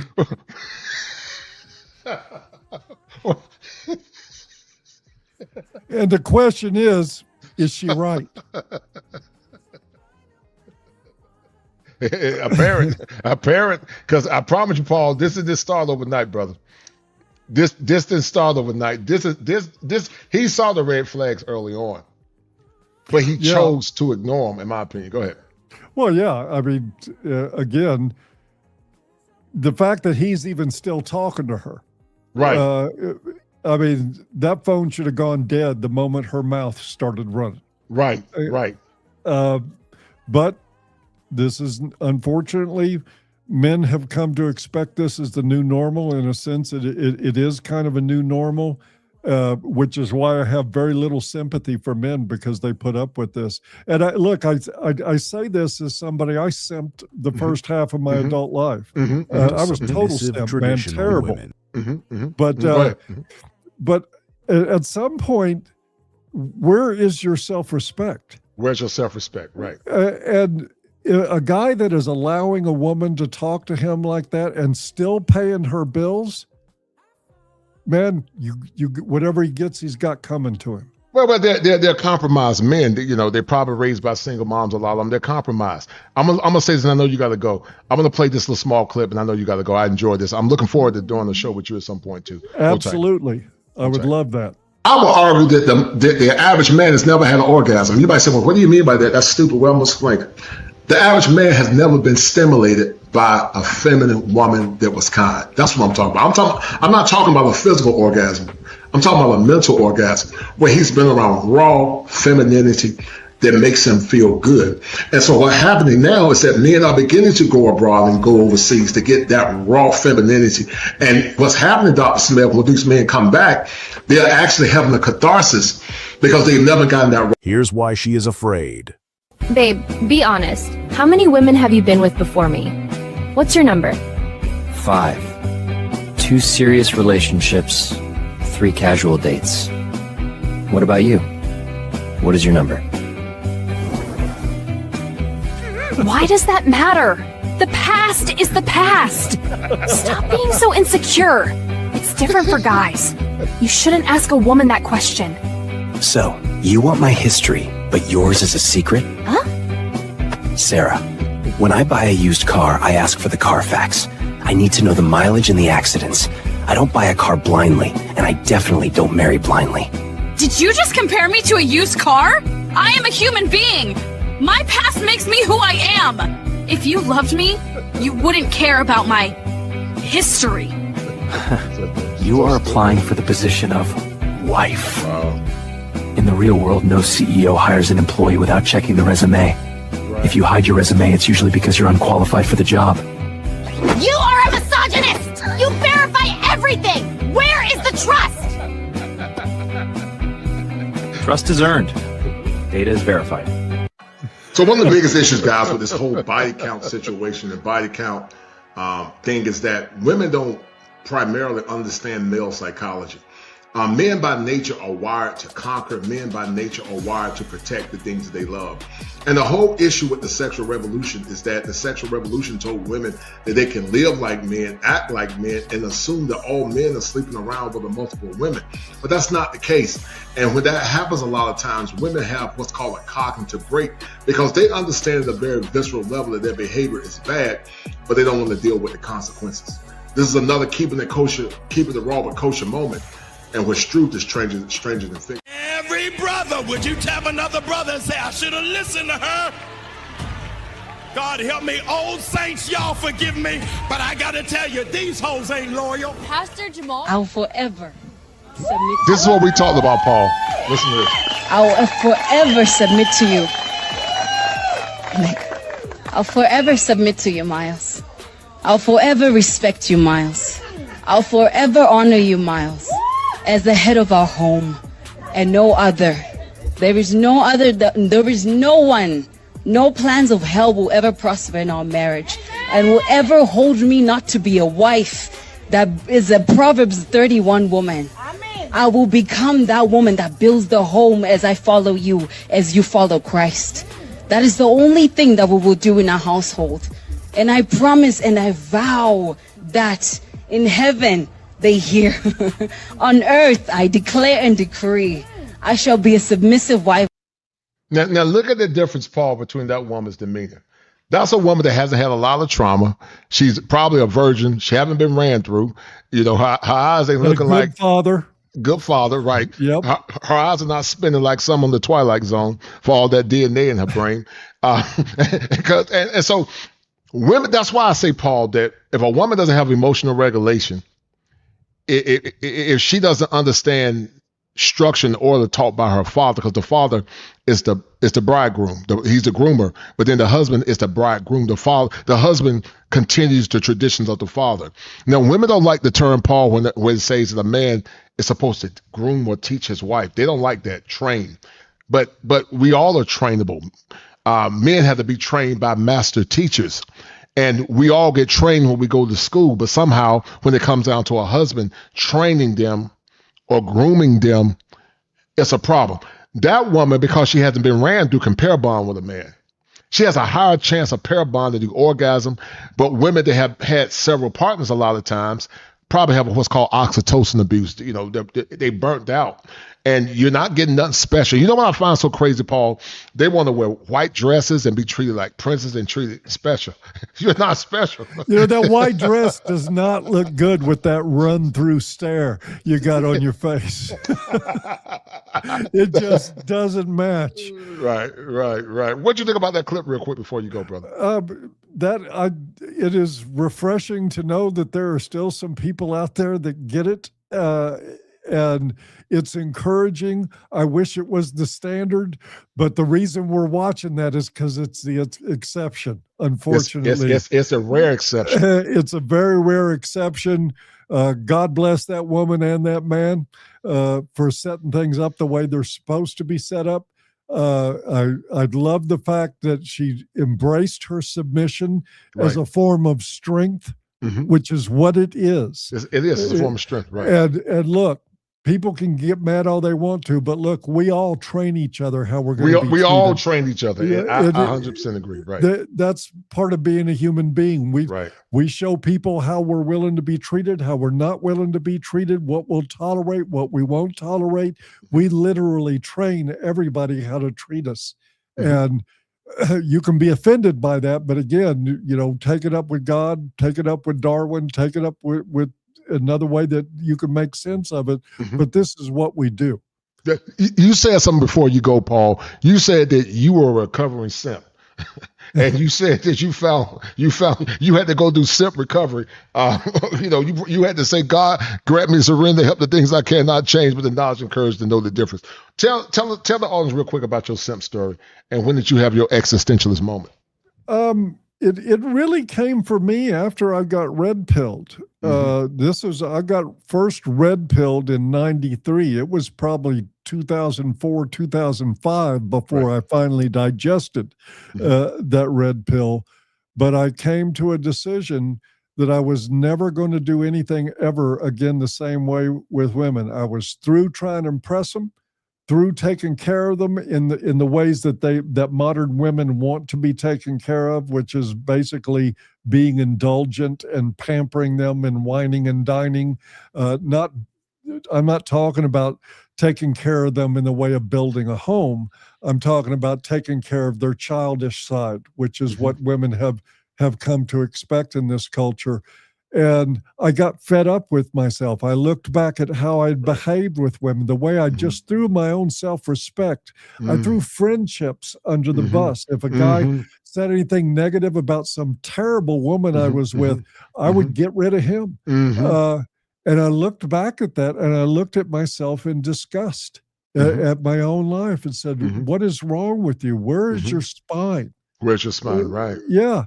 Why you've been, and something clicked in me in the early 2000s that is like, this has got to change. I can't live this way anymore. Right. And I've been a monster ever since. You definitely been a monster, man. Have you gotten death threats, Paul, being this? Yeah, I've had a few. How do you deal? How do you deal with it? I got lots of guns. What'd you say? Peace be still. Peace be yes, still. yes. No, look, you know, people mouth off on the internet. I've gotten threatening emails and stuff like that. And we did a conference back in 2014 in the Detroit area, and people phoned in death threats, said they were going to shoot up the hotel we were in and kill hotel employees. That stuff happens. You know, speaking the truth is a dangerous business. It is. We have a history in America of killing people who speak the truth all the way back to Jesus. Yes, sir. This is what we do, is we don't like people that speak the truth. I would rather live on my feet like that and tell the truth and risk it. I don't know how much risk there really is, but there's some. Yeah. But I'd rather live that way. I'm too old now to care. Yeah. When you about I feel the same way. Once you get a certain age, I'm about dead anyway. So I'm gonna die fighting. It's like, come on, we'll take us both down. Right. What would be your closing comments, and young man, moving forward, man? After this conversation, I want to say thank you for doing this. I've really enjoyed the conversation. I'd like to extend it and do it again sometime. Yes, sir. I would obviously would like to encourage people to come to my YouTube channel at Paul Elam. Yes, sir. And to get on to the new podcast. We're talking about this stuff in depth every week on Wednesday nights at 8 o'clock. We've had great shows so far. We'll have another one again when you come back and do my show. These are the conversations we want to have. It's about men living autonomous lives with dignity, with self-respect. Yes, sir. I believe with a relationship with God being at the core of that. But for men who aren't believers, I respect you too. Yes, sir. But again, I encourage you, find something more important than you to live for. Man, I totally agree, brother. Yeah, and do that, and things will work out right. And just as long as that's something more important to you isn't a woman. Because if you make another single human being your higher power, you're totally lost. Yes, sir. Yes, sir. Yes, sir. There's no hope in that. Yes, sir. It's a waste. And you know what? Thank you, man. I know you got to go, man, and I appreciate it, man. I see so many women, man. They drunk the Kool-Aid. They didn't reproduce. They wear the mask like they're happy, but they're really sad. But anyway, thank you, man. You've been very gracious with your time. I know you got to go. We'll be talking on the back end, man, at some point. Be good, brother. Sounds good. Thank you. Man. Take care. Yes, sir. God bless, brother. All right. Be good. All right, guys. That's my man, Paul Elam, man. This is a powerful show, guys. I hope you guys enjoyed the show. He subscribed, no doubt, man. And guys, go check out Paul Elam. Paul Elam is a OG, and we do these shows, guys, because we want to see you men win. And guys, listen, don't forget to get your shirt. I'm trying to get special orders in. This is a new moniker that I created called AWOL. American Women Offers Less, and it basically saying that American women that we're not saying all, but the majority of American women don't really give men anything of value. But we know there are some good ones. If you're a good woman, we're not talking about you. But they offer less. So guys, put in your orders for your AWOL t-shirts. We got another great show coming up tomorrow with my man David Anderson, hopefully, talking about static blackness, another psychological condition that's impacted a lot of folks. And guys, I want to send a special shout out to once again St. James Palmer for being the #1 sponsor follower with Brother Ray Johnson, always showing love. And guys, don't let those brothers be the only one that support the stream on tonight. Don't let those guys be the only ones to support the stream. So we're going to sign off. Actually, I'm going to play a little bit of this clip of Dr. Helen Smith. Hold on for a minute. Hold tight. He feels bad after the fact, but he has very porous boundaries. And many times the contracept, Dr. Smith, has what's called, if I ever write a book, I'm going to put this in my book too. The next one, contracept. He's been conditioned through a concept called introjection. And introjection is something that happens a lot of times with young boys when they're being raised by women. So that's the unconscious. He supplements an irrational male pattern of behavior. And what it does, it creates a disbalance of power. And then the next one, Dr. Smith, is called, because if I ever write a book, I'm going to put this in my book too. The next one is called the conscious simp. The conscious simp understands what's going on. Adam was a conscious simp. He knew that, he shouldn't allow his wife's emotions to get the best of him, but he did. So the conscious simp, what he does, he sacrifices important masculine principles to appease the woman. He's aware of what he's doing, but he does it anyway because he doesn't want to make her upset. So you got the unconscious simp, many times raised in single parent homes by mothers, and then you got the conscious simp that knows what he's doing. He feels bad after the fact, but he has very porous boundaries. And many times the conscious simp, Dr. Smith, has what's called insecure attachment style. His attachment style is very insecure, so therefore he doesn't have boundaries. He wants to make everybody happy. And this is very problematic in relationships because in healthy relationships, there are boundaries. What do you think about that? Oh, I think you're absolutely right about a lot of those things. And I talked to a lot of the men for my new book, and they talk about being raised by, say, a single mom. And a lot of men have internalized the single mother's way of emotional. They've internalized what it is to be a woman because they don't have that father figure in the home to show them. What do dads show them? We know that dads show boys how to have boundaries and how to act as a man and how to deal with anger and how to, just how to act and behave in the world. And a lot of those boys don't see that. All they see is a feminine way of behaving. And one of the guys I talked to was telling me about how he'd see men out there screaming and carrying on like women. And he sees young boys acting the same way. And it's because they're not really around those role models, whether that be at school, whether that be at home, where they can see how would you act as a man. So I think you're right. There are a lot of men out there. And I think simping, I think they also, people placate women because they don't want any trouble. And the thing is, you have to be strong enough to deal with trouble. You have to, as a man, trouble, you just have to understand. And I think men do have a hard time. Like, there's a saying in a Psychology Today article that said that men will do anything. They will contort themselves in any way psychologically so that they don't get a woman angry. And I think we need to change that because we are so afraid of making a woman angry. Even people yell at me for making a woman angry. I'm sorry. Right. So what? What if a woman's angry? We need to learn to tolerate that. And people go on that, women can't show anger. My God, I've never seen so many angry people in my life. These women today are the angriest people I've ever seen. Very free. Yes, ma'am. Yes, ma'am. And take a man out and do anything and hit a man or whatever. And men are just taught to retreat. And I think that's a very difficult combination with women going forward with their anger. Women are being taught to act like the men that they think they should be, not what men truly are. Most men I know are fairly gentlemen, or they're especially a bigger man has learned to be more of a gentleman. Right, that's true. Very free to attack people, to scream, and to yell. And society says that's okay, but if a man shows the least anger, somehow he's an abuser. He's horrible.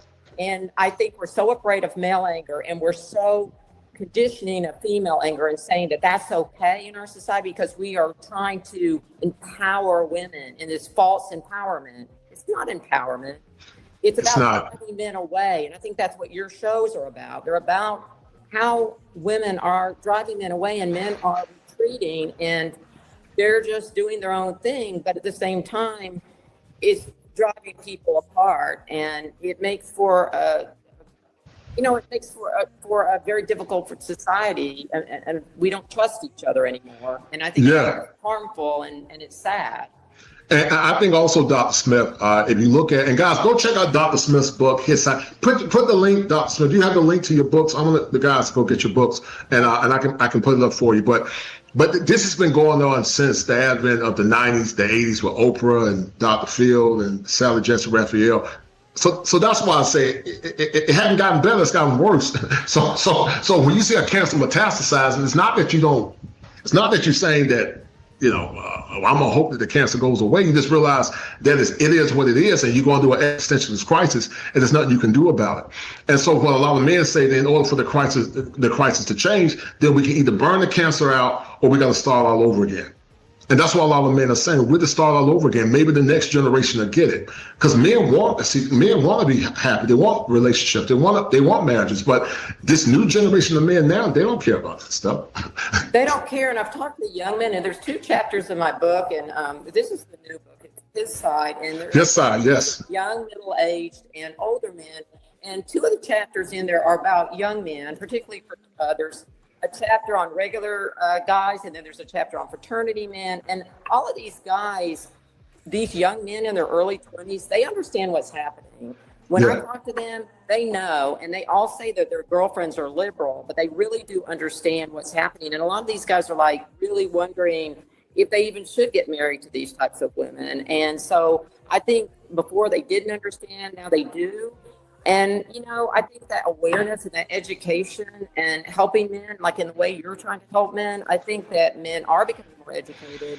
And I think that bothers people because in our society, nobody wants men to get together. I think there's this denial of male space. We used to have male space where men could get together. They could talk through some of these problems. We don't have clubs for men anymore. There's a lot of things we don't have. And, a lot of men, everybody tells men to go to therapy for the mental health problems. But I'm like, only 6% of men who are usually asked even want to go to therapy. Right. And as we know, there aren't many therapists out there who are trained and understand what men are dealing with.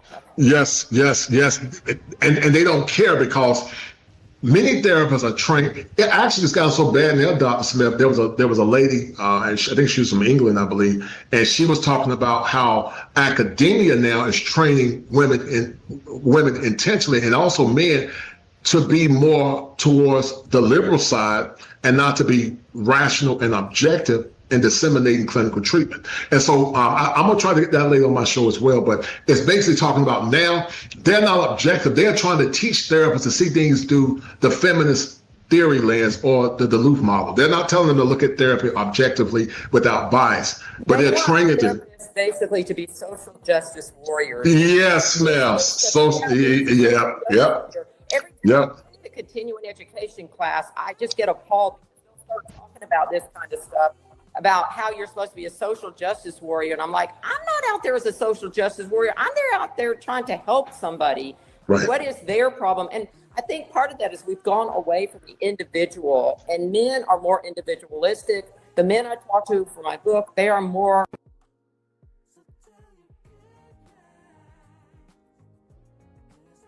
We're going to end it here. Thank you guys for tuning in.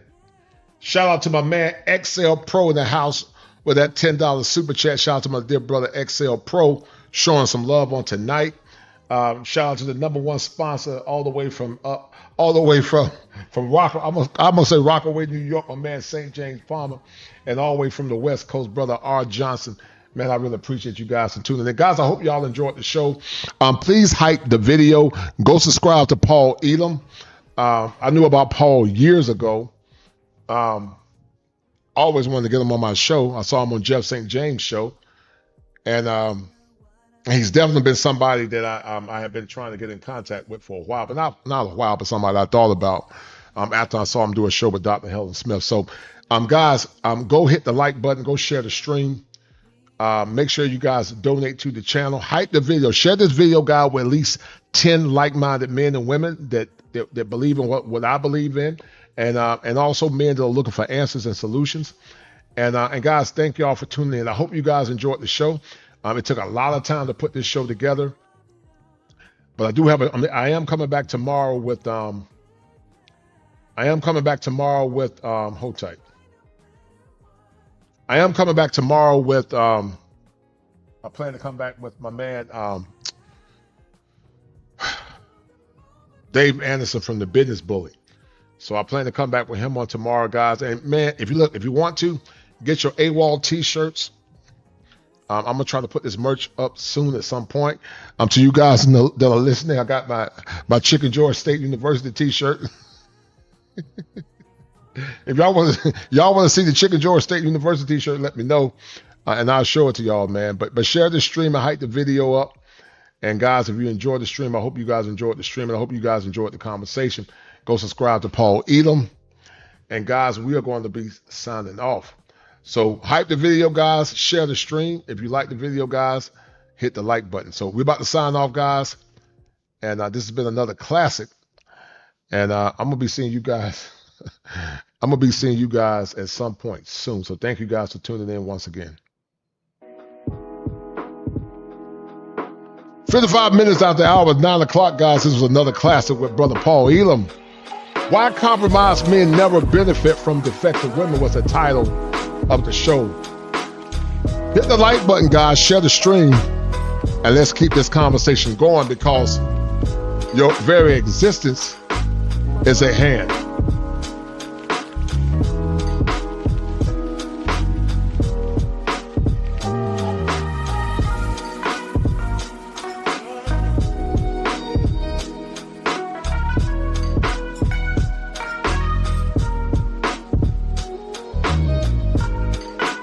Bringing to you live once again from the greatest state in the Union, the Tar Heel State, where the topography is serene, pristine, and verdant green, where every day is Father's Day, and where manhood is part of hills and valleys, victories and failures. And whereas men, we don't agree on all things or ideologies, but tonight we come together as allies of a common cause, only to dissipate once the crisis is over. Now listen, I'm about to drop some fire for your mind. But before I drop that fire, let's explore why we are doing the Manhood Chronicles.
Nigga ass, loser ass nigga. Your video with comments about He's a certain loser. other female. Just to let you niggas know, we don't need y'all.